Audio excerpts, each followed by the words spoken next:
Shalom Bapak Ibu yang terkasih, Bapak Ibu Jemaat Gereja Kristen Kalam Kudus yang ada di seluruh Indonesia yang dikasihi oleh Tuhan. Kita akan memulai ibadah kita pada kesempatan pagi hari ini. Saya mengundang setiap kita bangkit berdiri.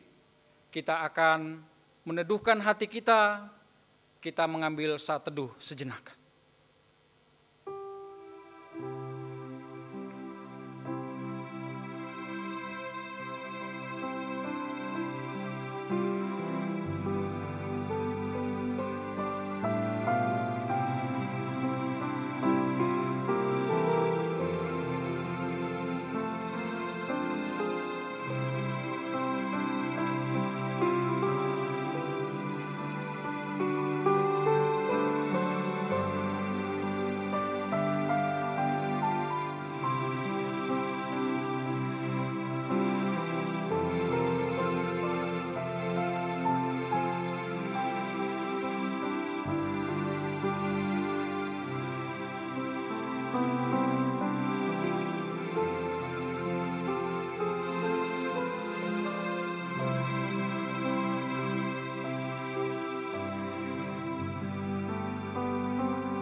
Bapak Ibu yang terkasih, kita akan memulai ibadah kita ini dengan satu keyakinan. Pertolongan kepada kita adalah di dalam nama Tuhan yang menciptakan langit dan bumi. Kasih karunia, rahmat dan damai sejahtera dari Allah Bapa, dari Allah Anak dan dari Allah Roh Kudus menyertai kita sekalian. Bapak Ibu yang terkasih, Allah kita adalah Allah yang mulia. Allah yang mulia itu Allah yang menciptakan langit, bumi, dan segala isinya. Allah yang mulia itu menciptakan kita. Bahkan Allah yang mulia itu mau turun ke dalam dunia. Bahkan harus mati di salib untuk saya dan untuk setiap kita manusia-manusia berdosa. Bapak Ibu, kepada Allah yang telah datang ke dalam dunia, kepada Allah yang mengasihi kita, kepada Allah yang telah mati di kayu salib, kita akan menaikkan puji-pujian kita. Kita akan mengagungkan namanya. Mari bersama kita pujikan mulia bagi Allah.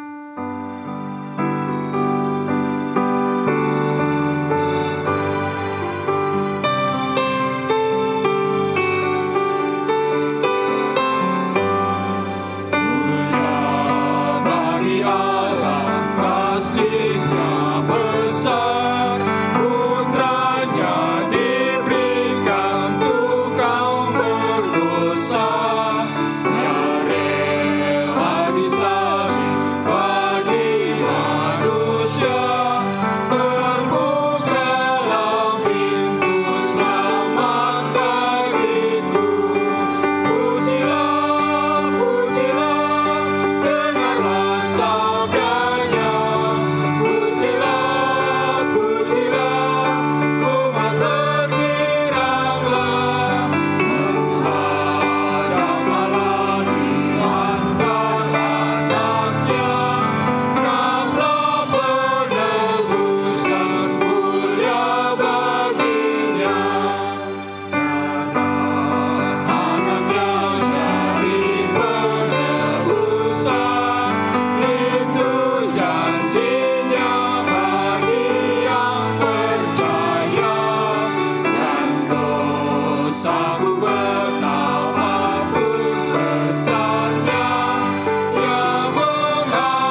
Bapak Ibu yang dikasihi Tuhan, mari kita berdoa. Bapa di sorga, kami bersyukur kepadamu Tuhan, untuk kasih dan kebaikan-Mu yang memelihara hidup kami sampai dengan hari ini. Terima kasih untuk pertolongan demi pertolongan yang kami alami di tengah-tengah situasi hidup kami, di tengah-tengah masa pandemi yang kami jalani sampai dengan hari ini. Kami tahu Tuhan, ketika kami bisa melaluinya, semuanya itu semata-mata hanya karena kasih dan pertolongan-Mu. Terima kasih juga Tuhan, kesempatan ini kami bisa beribadah bersama-sama sebagai jemaat-jemaat Tuhan yang ada di Gereja Kristen Kalam Kudus se-Indonesia. Kami bisa bersekutu. Biarlah Tuhan di dalam persekutuan kami, di dalam ibadah kami pada kesempatan pagi hari ini, sungguh menguatkan kami. Bapa di sorga, kami juga tahu Tuhan, di tengah-tengah perjalanan kehidupan iman kami, tidak jarang kami Tuhan, hidup tidak sesuai dengan apa yang Tuhan mau. Acap kali apa yang Tuhan mau kami kerjakan, kami lalaikan. Kami sibuk mengurus urusan kami masing-masing. Kami tidak peduli apa yang Tuhan mau kerjakan di dalam kehidupan kami. Karena itu Tuhan, pada kesempatan ini kami datang kepadamu. Kami mohon kiranya Tuhan Engkau yang mengampuni kami. Engkau yang memulihkan kehidupan kami. Engkau yang memulihkan hati kami. Sehingga Tuhan, kami bisa mengerjakan apa sesungguhnya yang Tuhan rancangkan bagi kami. Terima kasih Tuhan. Kami serahkan doa permohonan kami ini ke dalam tangan pengasihan anak-Mu. Di dalam nama anak-Mu Tuhan Yesus Kristus kami sudah berdoa. Amin. Bapak Ibu yang terkasih, berita anugerah untuk kita pada kesempatan pagi hari ini terdapat di dalam Efesus pasal 2 ayat yang ke-8 sampai dengan ayat yang ke-10. Sebab karena kasih karunia kamu diselamatkan oleh iman. Itu bukan hasil usahamu, tetapi pemberian Allah. Itu bukan hasil pekerjaanmu. Jangan ada orang yang memegahkan diri. Karena kita ini buatan Allah, diciptakan dalam Kristus Yesus untuk melakukan pekerjaan baik yang dipersiapkan Allah sebelumnya. Ia mau supaya kita hidup di dalamnya. Bapak Ibu yang terkasih, kita akan mengikrarkan pengakuan iman rasuli kita. Bersama dengan orang percaya dari segala abad dan tempat, marilah kita mengikrarkan pengakuan iman rasuli. Pengakuan iman rasuli.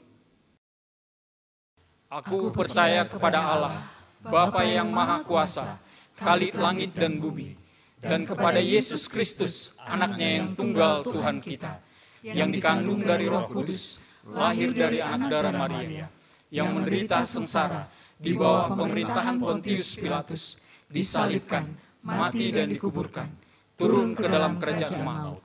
Pada hari yang ketiga, bangkit pula dari antara orang mati, naik ke surga, duduk di sebelah kanan Allah, Bapa yang Maha Kuasa, dan dari sana Ia akan datang untuk menghakimi orang yang hidup dan yang mati. Aku percaya kepada Roh Kudus, gereja yang kudus dan am, persekutuan orang kudus, pengampunan dosa, kebangkitan tubuh, dan hidup yang kekal. Amin. Silakan duduk Bapak Ibu. Bapak Ibu yang terkasih, ketika Kristus menyatakan dirinya di dalam kehidupan Paulus, hidup Paulus itu mengalami suatu perubahan yang besar. Sebelum kehidupan Paulus ini diubahkan Tuhan, Paulus ini penuh dengan kebencian. Tidak jarang dia menganiaya orang Kristen. Tidak jarang dia membunuh, bahkan memenjarakan. Tetapi ketika Kristus hadir di dalam kehidupannya ada perubahan. Yang tadinya penganiaya jemaat, sekarang menjadi pemberita Injil Kristus. Bapak Ibu yang terkasih, bukankah ini juga yang kita alami saat ini? Ketika Kristus hadir di dalam hidup kita, ketika Kristus hadir di dalam hati kita, ada satu perubahan yang besar.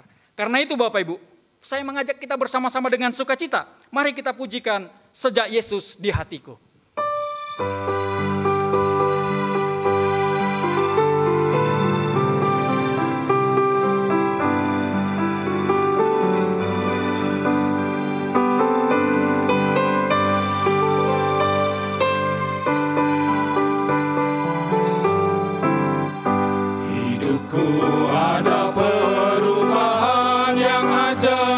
Sejak Yesus di hatiku,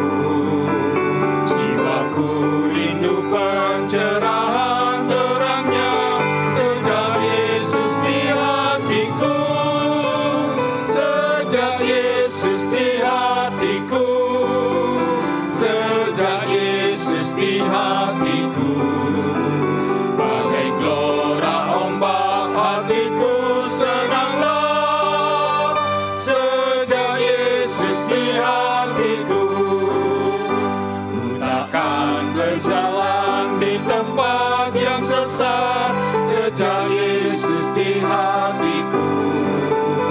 Meski banyak dosa yang Ia sucikan sejak Yesus di hatiku. Sejak Yesus di hatiku.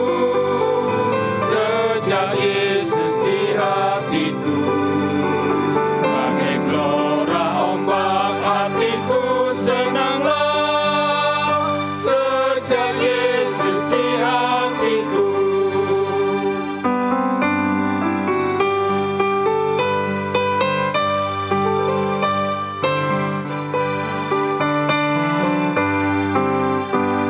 Bersama Tuhan di kota yang mulia sejak Yesus di hatiku.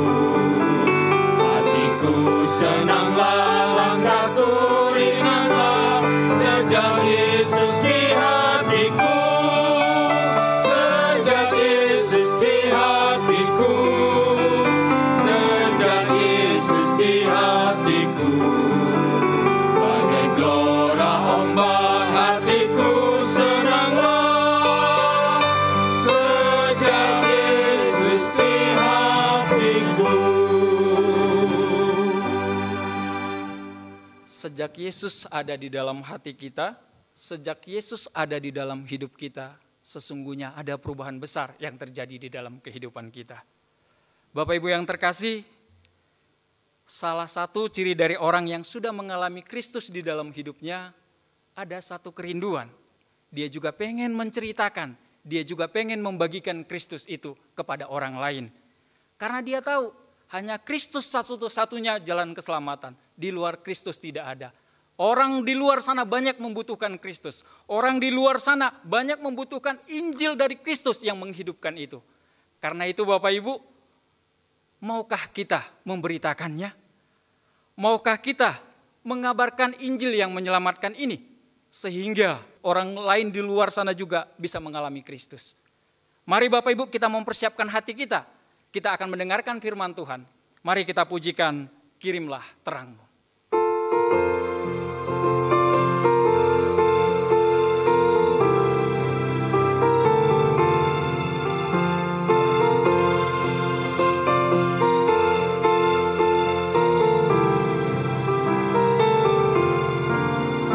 Berkumandang suara dari seberang, kirimlah terang-Mu.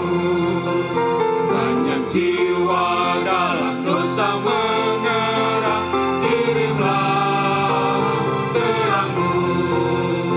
Kirimlah terang Injil Tuhan pada umat semua.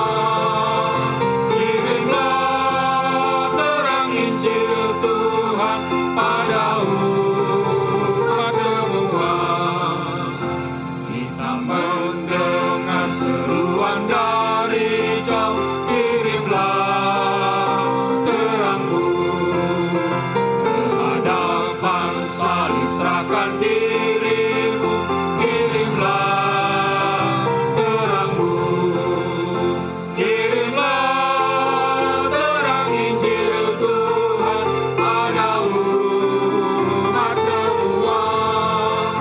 Kirimlah terang Injil Tuhan pada umat semua.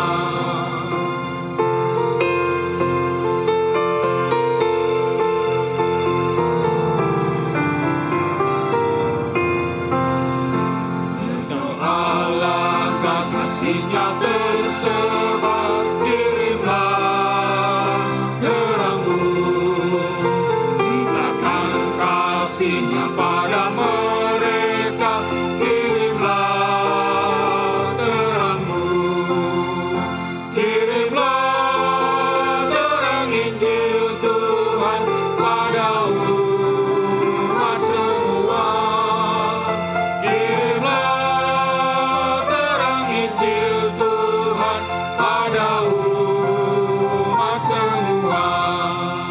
Dengan penuh kasih kita beritakan, kirimlah terang-Mu. Dan mahkota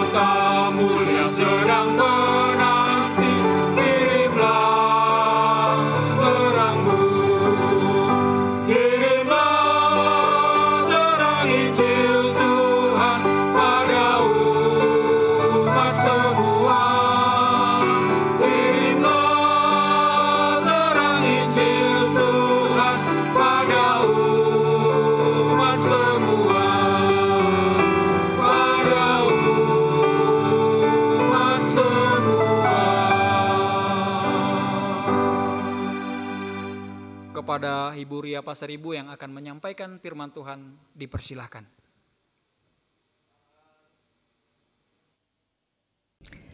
Selamat pagi jemaat kekasih Tuhan, selamat hari Minggu, dan kita bersyukur pada pagi hari ini kita akan bersama-sama belajar firman Tuhan. Mari kita berdoa. Bapa, kami bersyukur karena pagi ini kami boleh datang kepada Tuhan dan kami menyembah-Mu karena Engkau adalah Allah kami yang hidup, Allah yang memelihara dunia ini beserta dengan segala isinya. Kami bersyukur Tuhan Engkau memelihara kami dengan penuh kasih setia.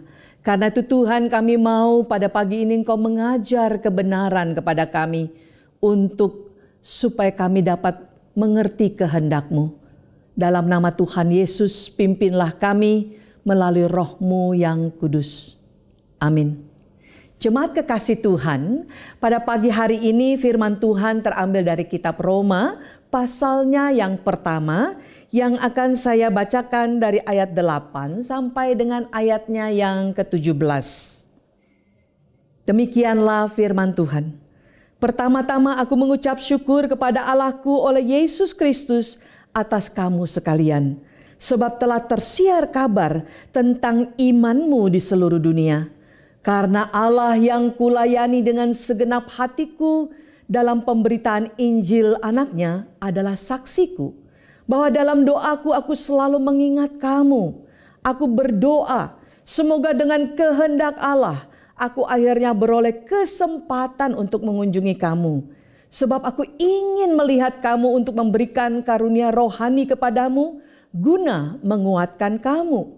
Yaitu supaya aku ada di antara kamu dan turut terhibur oleh iman kita bersama, baik oleh imanmu maupun oleh imanku. Saudara-saudara, aku mau supaya kamu mengetahui bahwa aku telah sering berniat untuk datang kepadamu, tetapi hingga kini selalu aku terhalang. Agar di tengah-tengahmu aku menemukan buah, seperti juga di tengah-tengah bangsa bukan Yahudi yang lain. Aku berhutang baik kepada orang Yunani maupun kepada orang bukan Yunani, baik kepada orang terpelajar maupun kepada orang tidak terpelajar. Itulah sebabnya aku ingin untuk memberitakan Injil kepada kamu juga yang diam di Roma. Sebab aku mempunyai keyakinan yang kokoh dalam Injil. Karena Injil adalah kekuatan Allah yang menyelamatkan setiap orang yang percaya. Pertama-tama orang Yahudi tetapi juga orang Yunani. Sebab di dalamnya nyata kebenaran Allah yang bertolak dari iman dan memimpin kepada iman. Seperti ada tertulis, orang benar akan hidup oleh iman. Berbahagia setiap kita yang mendengar firman dan kita akan mempelajarinya lalu melakukan di dalam hidup kita sehari-hari. Tema pada pagi hari ini yang diberikan oleh Gereja Kalam Kudus Malang yaitu bertemakan Aku Berhutang. I am under obligation. Kalau kita memikirkan kalimat aku berhutang, apa yang muncul kira-kira dalam pikiran dan hati saudara? Suatu kalimat yang kurang sedap didengar, bukan? Kalau punya utang, mungkin kita berkata, oh aku harus bertanggung jawab membayar. Atau juga kita merasa ada beban di hati karena ada hutang. Lalu kita mulai berpikir, bagaimana cara menyelesaikannya? Nah, pagi ini bacaan kita Rasul Paulus berkata bahwa aku berhutang di dalam ayatnya yang ke-14. Maka muncul dalam pikiran saya satu pertanyaan, apakah dalam pelayanannya Paulus perlu meminjam banyak uang? Dan kepada siapa ia meminjam uang untuk pelayanan tersebut?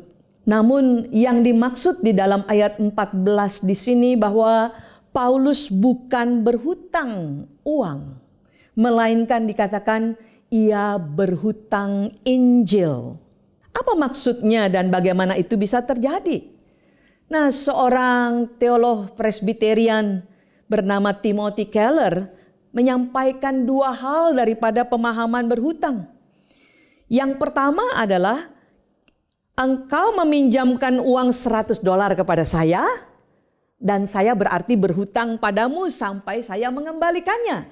Itu arti kata aku berhutang. Tetapi ada bagian yang kedua yang dia sampaikan, bahwa seseorang memberikan kepada saya $100 untuk diberikan, ya, baik itu kepada orang lain atau kepada seseorang. Sehingga saya berhutang pada orang itu sampai saya menyerahkannya kepada orang tersebut. Timothy Keller mengatakan bahwa bagian yang kedua sebenarnya adalah bagian yang paling tepat untuk menggambarkan apa yang dimaksud berhutang itu oleh Paulus. Yaitu dalam konteks ini bahwa Allah telah memberikan Injil kepada Paulus. Kita kenal Paulus adalah orang yang membenci kekristenan. Paulus adalah orang yang tidak suka kepada jalan orang Kristen. Bahkan dia menganiaya orang-orang percaya. Tetapi dia diberi anugerah satu hari sehingga dia boleh bertemu dengan Kristus. Dan akhirnya dia memahami bahwa Yesus Kristus itulah Allah yang menjadi manusia, yang mati di atas kayu salib untuk menebus dosa manusia. Jadi di sini Paulus mengatakan bahwa aku telah diberikan Injil oleh Allah, tetapi sekaligus bahwa aku juga harus menyampaikannya kepada orang-orang yang belum percaya lainnya. Sehingga di dalam bagian ini dia berkata, aku berhutang.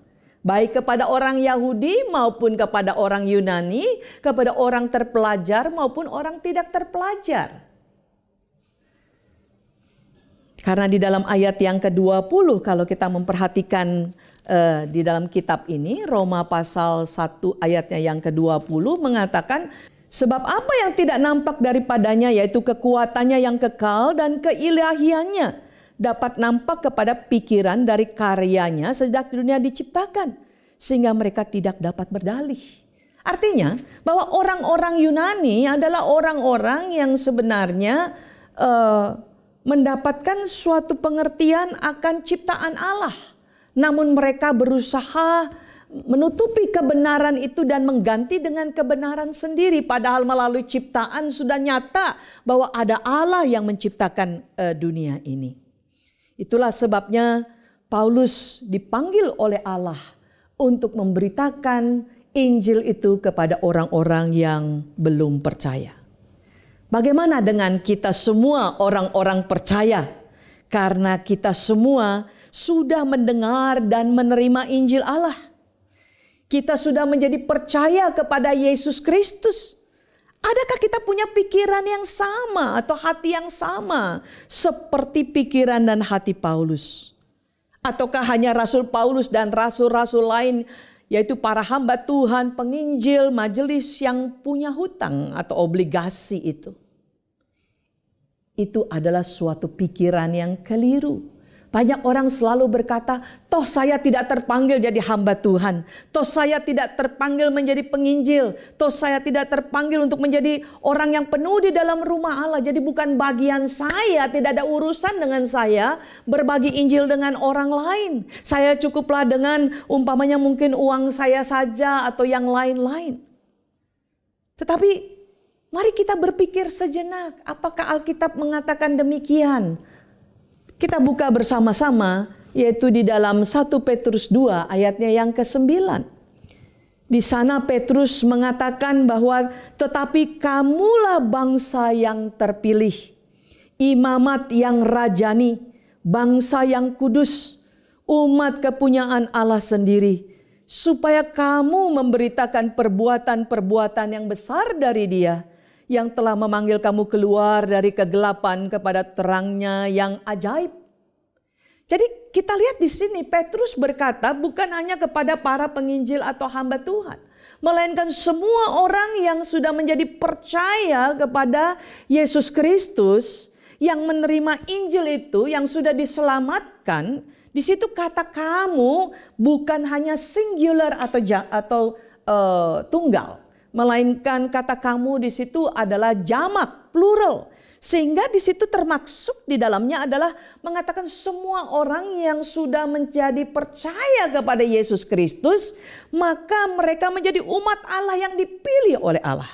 Mereka menjadi bangsa yang kudus. Mereka menjadi umat kepunyaan Allah. Ya, tetapi dikalimatkan di situ bahwa supaya, nah ini ada kalimat supaya di sini.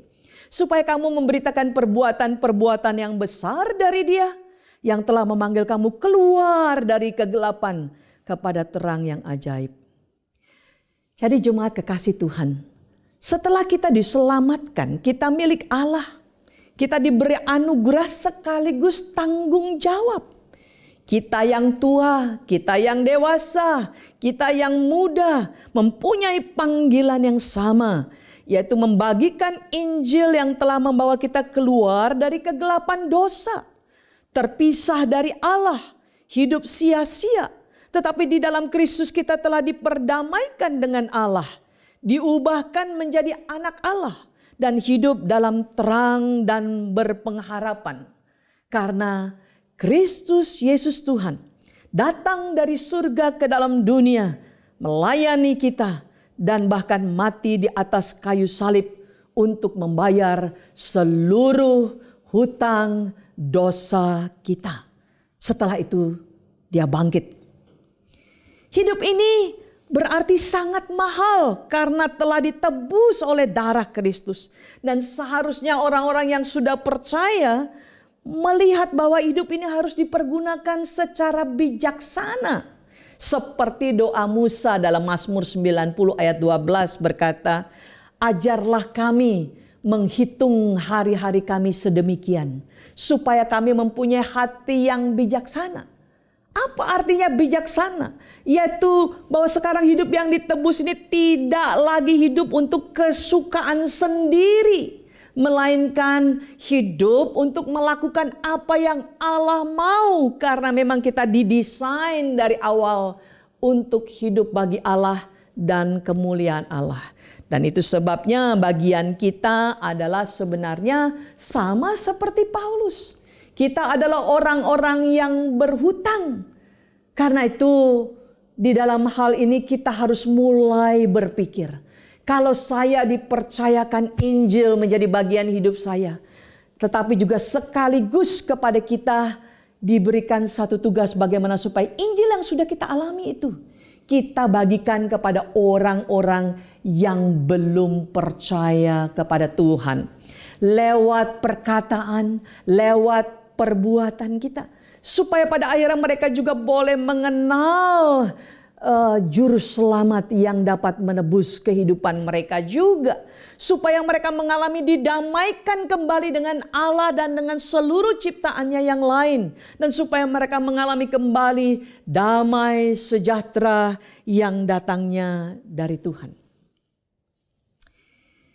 Jemaat, kiranya melalui perenungan pagi ini kita sungguh mau memikirkan bahwa betul-betul kita mempunyai suatu panggilan, hak istimewa, tanggung jawab untuk membagikan Injil kepada sesama kita. Selanjutnya Paulus berkata, mari kita lakukan terus melihat bagian ayat yang ke-16. Bahwa Paulus berkata di dalam bagian ini, sebab aku mempunyai keyakinan yang kokoh, dikatakan dalam Injil. Karena Injil adalah kekuatan Allah yang menyelamatkan setiap orang yang percaya. Pertama-tama orang Yahudi, tetapi juga orang-orang Yunani. Nah, di dalam surat ini berkali-kali Paulus berkata bahwa aku berkali-kali berdoa kepada Tuhan supaya aku bisa sampai ke Roma untuk juga berbagi Injil dengan orang-orang di Roma. Kalau begitu sebenarnya siapa penginjil pertama kepada jemaat Roma? Bukan Paulus. Tetapi kalau kita melihat sebenarnya itu di dalam Kisah Rasul pasal yang pertama itu ya. Pada waktu Roh Kudus turun. Pada saat itulah berbagai orang dari penjuru dunia pada saat itu datang di Yerusalem dan mendengarkan khotbah daripada Petrus.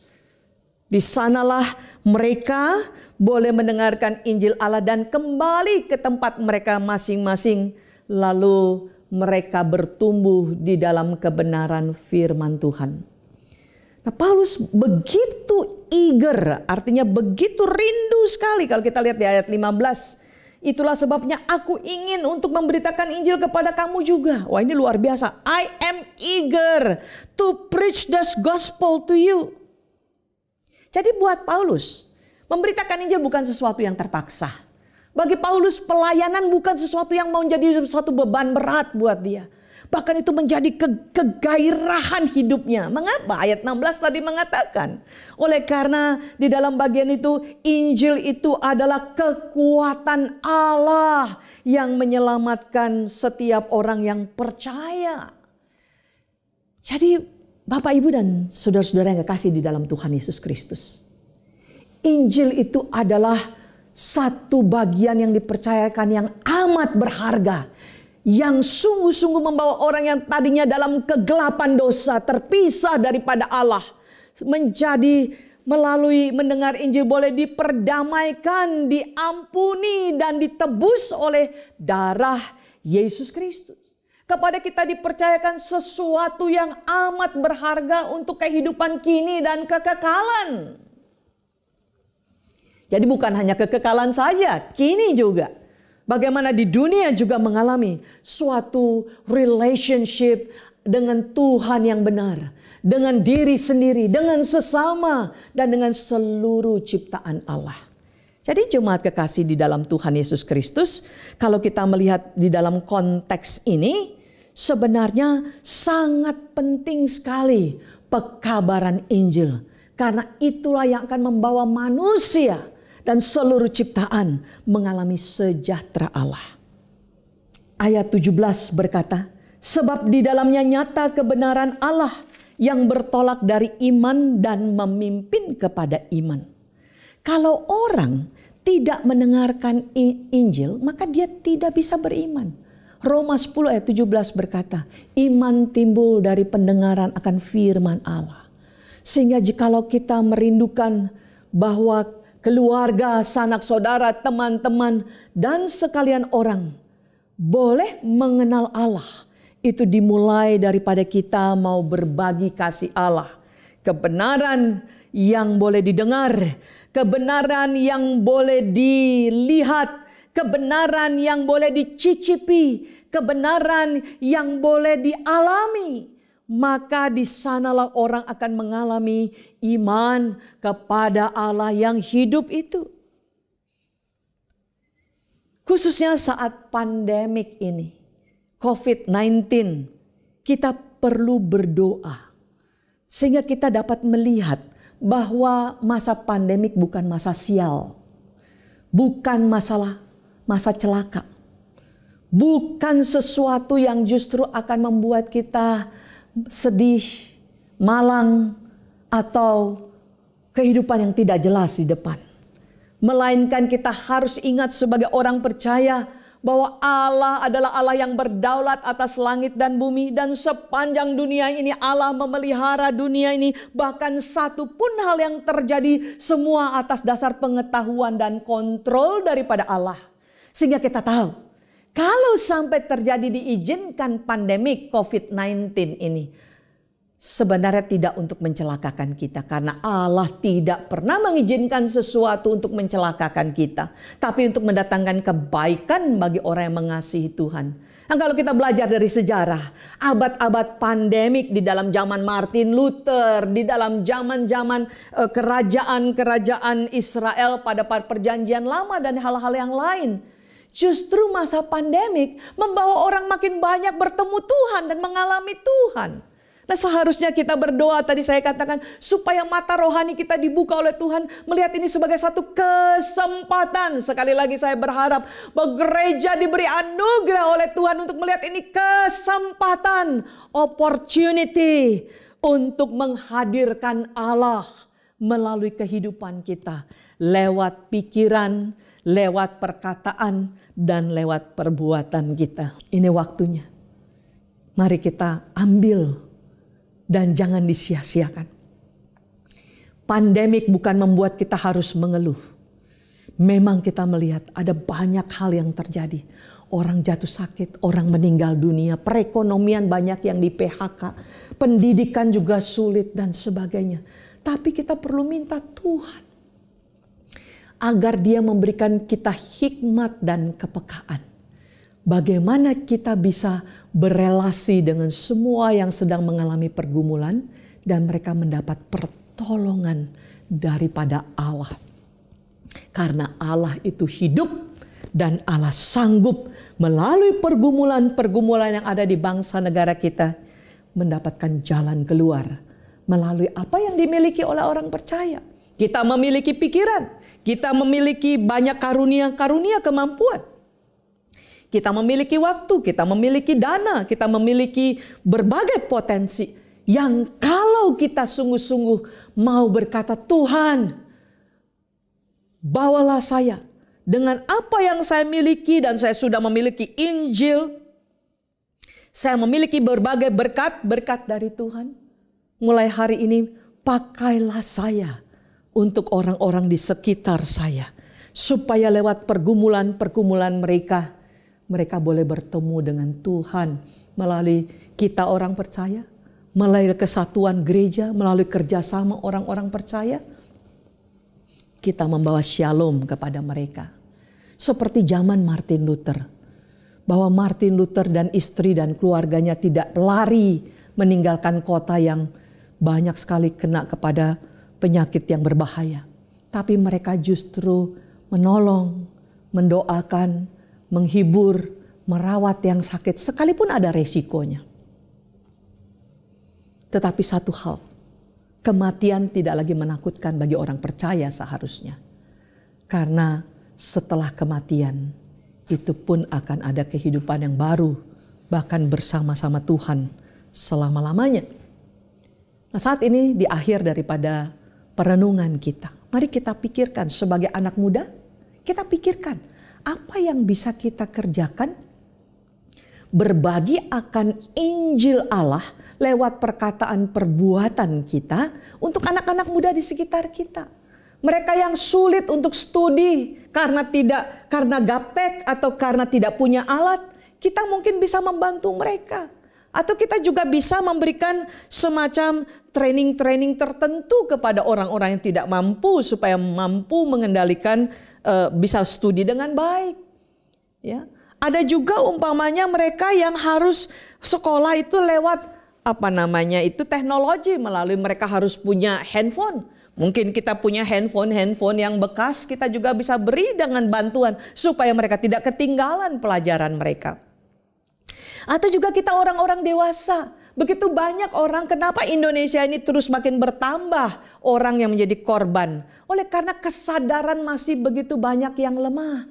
Bagaimana kita juga bisa memberikan suatu dorongan, edukasi kepada masyarakat di sekitar kita. Supaya mereka memakai masker setiap kali mereka keluar rumah. Supaya mereka melakukan social distancing. Supaya mereka mencuci tangan. Ini yang dilakukan oleh satu kelompok anak-anak muda di satu daerah. Mereka membuat poster yang besar sekali untuk membawa supaya daerah itu semua dalam kondisi bersih dan mereka menyiapkan CPTS. Apa itu CPTS? CTPS ya, cuci tangan pakai sabun. Jadi namanya CTPS. Mereka menyediakan 1 galon besar sabun dan air yang mengalir. Sehingga setiap orang masuk kompleks itu mereka belajar untuk cuci tangan dan sebagainya. Ini cara-cara kita menolong supaya mereduce makin lama COVID itu makin mengecil. Dan kesempatan untuk membangun bangsa negara ini juga semakin baik. Atau juga ada hal lain. Kita bisa membantu orang-orang yang nampaknya di dalam kelemahan karena mereka di PHK. Kita bisa bantu memberikan vitamin, kita bisa membantu memberikan makanan. Atau yang terakhir saya pikirkan, bahwa mereka juga karena mungkin pandemik ini kita tidak tahu sampai berapa lama, ya kita tentu tidak perlu hanya memberi terus. Karena itu juga tidak baik. Tetapi kita mentraining mereka sesuai dengan kemampuan mereka, dengan potensi mereka. Kita bangun pemberdayaan upaya dalam hidup mereka. Seperti di Malang ini saudara-saudara, Kita bersyukur lewat COVID ini ada kumpulan baik gereja, lembaga pelayanan mahasiswa, lembaga Kristen lainnya bersama-sama bergandengan tangan. Mereka itu menolong para mahasiswa Indonesia Timur yang kuliah di Malang ini tidak kelaparan. Mahasiswa boleh mengalami firman Allah melalui kelompok kecil. Dan kita semua di gereja ini bisa melakukan. Hai anak muda, hai orang-orang dewasa maupun semuanya kita. Mari kita berdoa supaya kita mendapat hikmat dan bisa berkolaborasi bekerja. Sehingga daerah-daerah kita ini boleh mengalami kehadiran Tuhan, jamahan Tuhan, kasih Tuhan. Dan mereka juga boleh mengalami pertemuan dengan Tuhan. Dan akhirnya damai sejahtera dari Allah. Itulah yang memelihara hidup kita sekalian. Terima kasih. Tuhan kiranya memberkati kita sekalian. Amin. Mari Bapak Ibu Saudara yang dikasihi oleh Tuhan Yesus, kita akan berdoa bersama.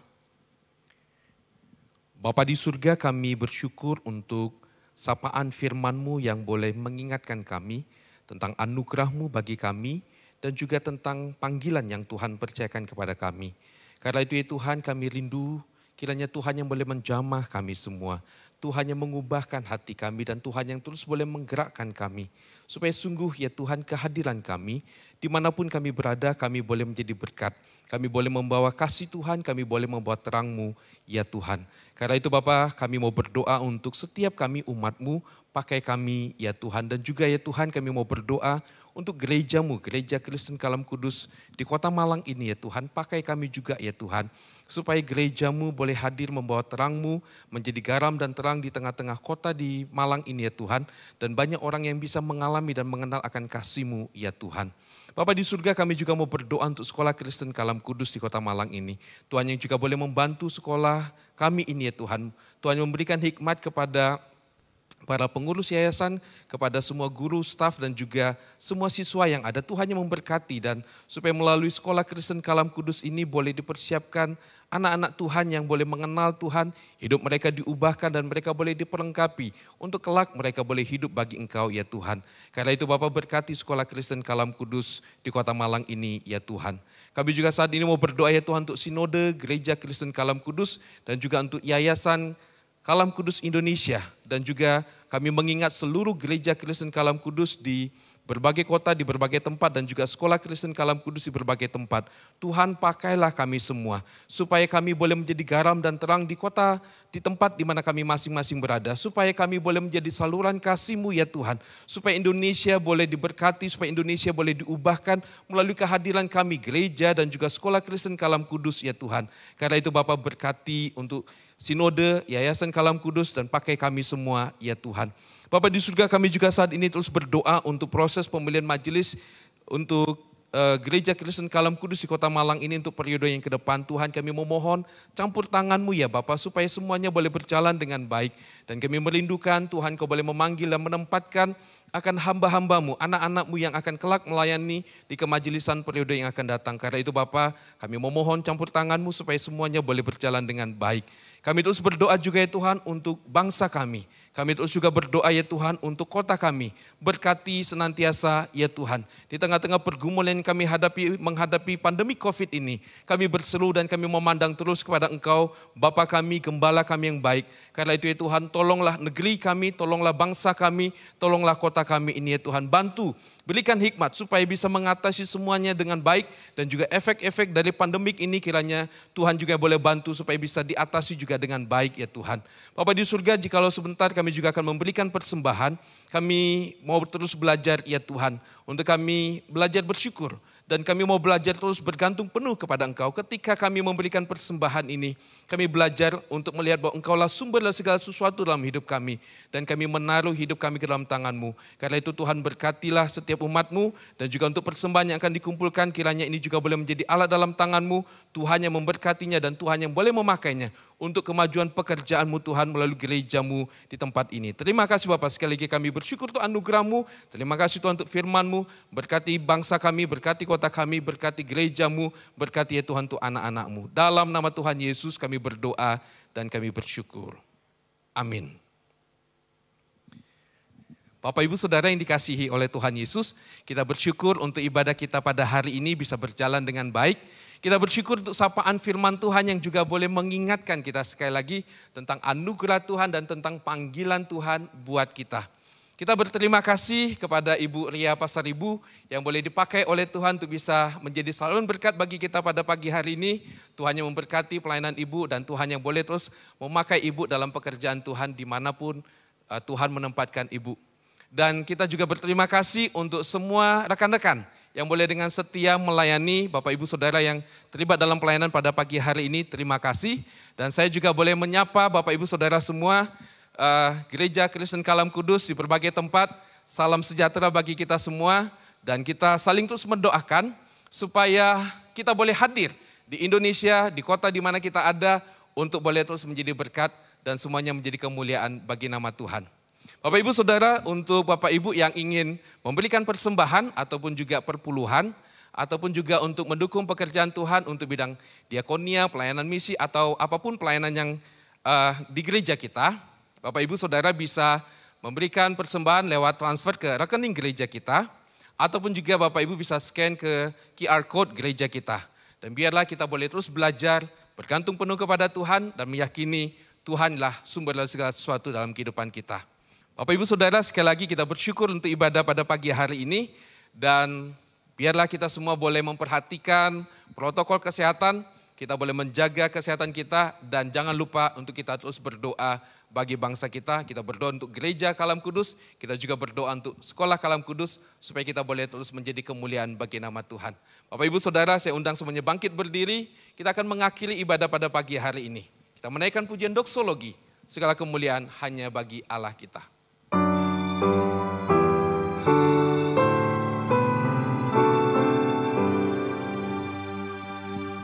Puji Allah Bapa Putra, puji Allah Roh Kudus, ketiganya yang esa. Oh selamat sumber berkat.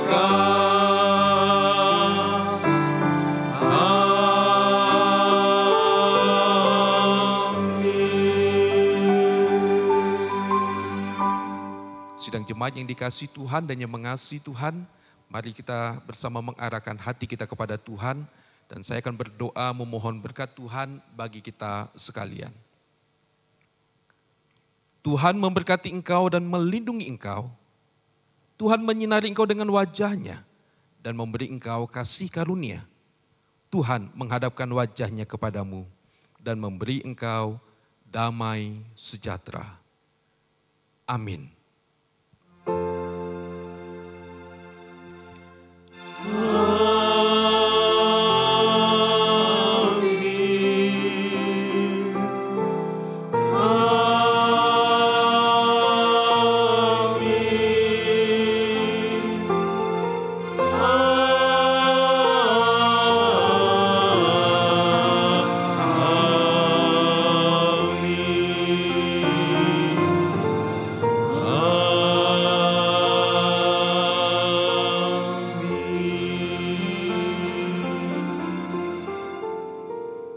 Amin. Silakan duduk, ibadah kita selesai. Silakan saat teduh, Tuhan Yesus memberkati. Selamat hari Minggu Bapak Ibu dan saudara yang dikasihi Tuhan. Puji nama Tuhan, minggu ini kita dapat mengikuti ibadah bersama-sama dengan keluarga kita. Satu kemurahan dan anugerah yang masih kita rasakan di dalam Tuhan. Nah, minggu ini beberapa warta akan disampaikan untuk setiap kita. Yang pertama, atas nama jemaat dan juga majelis GKKK Pekanbaru, kami mengucapkan terima kasih kepada Gereja Kalam Kudus Malang yang telah melayani kita di dalam ibadah pada minggu ini. Kiranya kasih dan berkat Tuhan terus menyertai pelayanan di GKKK Malang. Yang kedua, Bapak Ibu Saudara, minggu ini setelah kita selesai mengikuti ibadah pagi ini kita akan bersama-sama mengadakan fellowship secara online. Jadi dimohon bagi Bapak Ibu saudara boleh bersama-sama mengikuti melalui Zoom. Kita akan menyapa saudara-saudara kita yang lain sambil makan kue dan juga kopi dari rumah kita masing-masing. Jam 8.30 sampai jam 9 pagi kita akan mengikuti persekutuan secara online. Untuk link dari Zoom nanti akan di-share di dalam WhatsApp grup komunitas GKKK. Yang ketiga, minggu depan kita masih mengikuti ibadah secara online yang akan dilayani oleh Gereja Kalam Kudus Bone. Kita bersama-sama akan mempersiapkan hati kita dengan keluarga kita untuk mengikuti ibadah tersebut. Dan yang terakhir, persembahan minggu ini Bapak Ibu Saudara dapat kita berikan bagi pekerjaan Tuhan melalui transfer ke nomor rekening gereja, men-scan QR code rekening kita, atau memberikan persembahan secara langsung ke rumah Tuhan.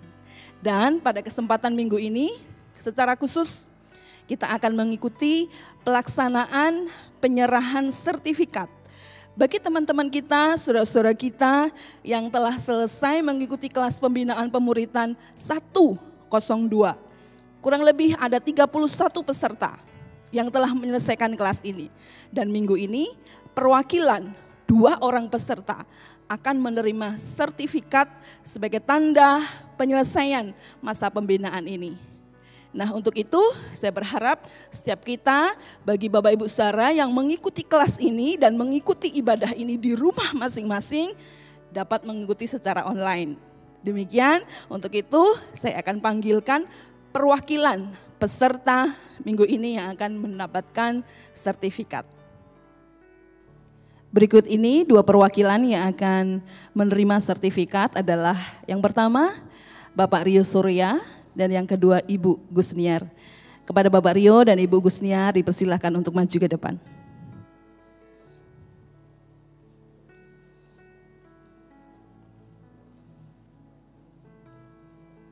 Sertifikat akan diserahkan oleh penginjil Yunita kepada Ibu Gusniar dan juga kepada Bapak Rio.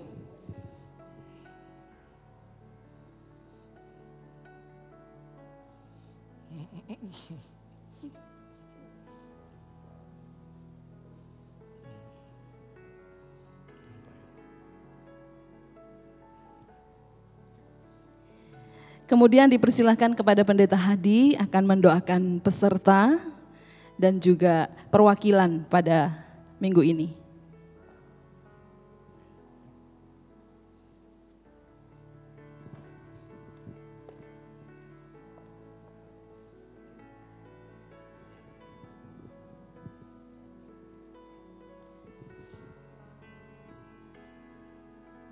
Baik Bapak Ibu Saudara-saudara semuanya, kita yang di rumah, saya akan mendoakan seluruh peserta 102 yang baru saja menyelesaikan kelas 102 beberapa waktu yang lalu.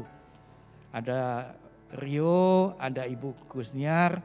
Saya minta yang di rumah, mari bangkit berdiri yang sedang mengikuti acara ini. Silakan berdiri di tempat kita masing-masing. Saya akan berdoa untuk saudara-saudara semua. Mari kita berdoa. Tuhan Yesus, kami berterima kasih karena di tengah-tengah kondisi yang tidak mudah di dalam keseharian kami oleh karena pandemi, kami masih bisa belajar, sebagian dari kami masih bisa menyelesaikan kelas 102 sebagai kelas lanjutan untuk mempersiapkan setiap kami menjadi murid Tuhan yang lebih baik, yang lebih diperlengkapi. Tuhan, tolonglah supaya setiap kami yang sudah belajar mampu mempraktekkan, mampu melakukan, mampu melaksanakan apa yang kami pelajari. Sehingga setiap kami yang sudah ikut khususnya kali ini 31 orang, sungguh-sungguh boleh menjadi orang Kristen yang bertumbuh dewasa, yang menjadi berkat bagi banyak orang, khususnya dapat menjadi contoh dan membawa mereka yang sudah percaya Tuhan kembali kepada Tuhan untuk juga memberkati yang lain. Terima kasih Tuhan. Kami berdoa dan bersyukur untuk kesempatan pagi ini boleh bersama-sama selesai di dalam kelas 102. Di dalam nama Tuhan kami Yesus Kristus, kami berdoa dan berterima kasih. Amin. Silakan duduk semuanya, selamat sekali lagi untuk saudara-saudara. Tuhan memberkati.